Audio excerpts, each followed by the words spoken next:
Hello, আসসালামু আলাইকুম। কেমন আছেন সবাই? আশা করি ভালো আছেন। আজকে আমি রান্না করব কোয়েল পাখির ডিম ভুনা।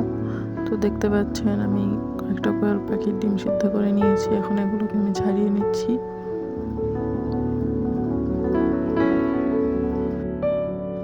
আমি একে একে সবগুলো ডিম ছাড়িয়ে নিয়েছি ভালোভাবে।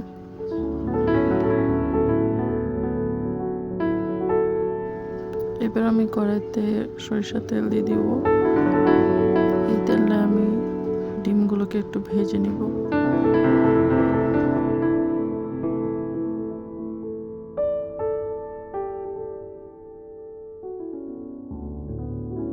ডিমগুলো তুলে নেওয়ার পর সেই একই তেলে আমি পেঁয়াজগুলো ভেজে নিব। তারপর আমি একটু কাঁচামরিচ দিয়ে দিব 2-3টা। স্বাদ মতো লবণ দিয়ে দিচ্ছি। এবার অনবরত নেড়ে নেড়ে আমি পেঁয়াজগুলো ভালোভাবে যেন সিদ্ধ হয়ে যায়, সাথে ভাজা হয়ে যায়, সেইভাবে ভেজে নেব। এবার আমি দিয়ে দিব 2 টেবিল চামচ পেঁয়াজ বাটা।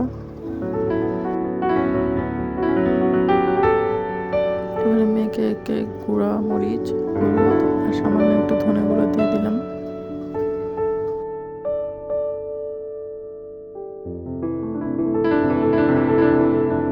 এরপর আমি দিয়ে দিচ্ছি গরম মশলার গুঁড়ো আর সামান্য একটু পানি।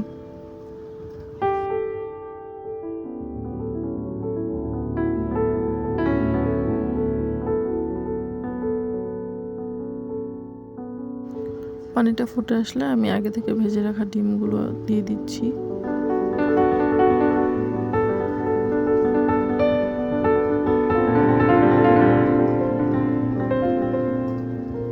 পানি শুকিয়ে এলে নামিয়ে পরিবেশন করতে পারেন গরম